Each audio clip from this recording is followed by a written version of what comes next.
एक बुजुर्ग हज के सफर पर गए थे। जब वो एक जगह से गुजर रहे थे, उनके हाथ में एक थैला था, उसमें कुछ पैसे थे।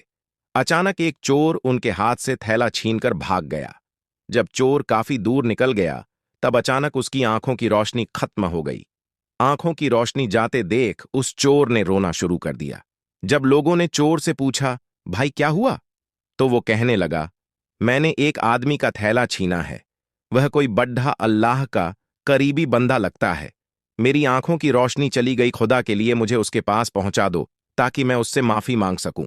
जब लोगों ने पूछा कि यह किस्सा कहां पेश आया, तो कहने लगा, फलां नाई की दुकान के करीब पेश आया।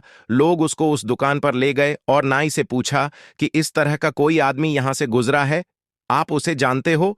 उसने कहा, मुझे उसका घर तो पता नहीं, हाँ, मगर नमाज के लिए वह आते जाते रहते हैं, अगली नमाज के लिए फिर आएंगे।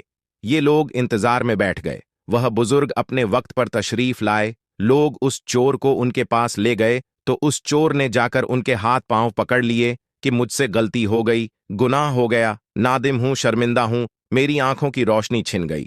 आप अपने पैसे वापस ले लीजिए और मुझे माफ कर दीजिए ताकि अल्लाह ताला मेरी आंखें ठीक कर दे।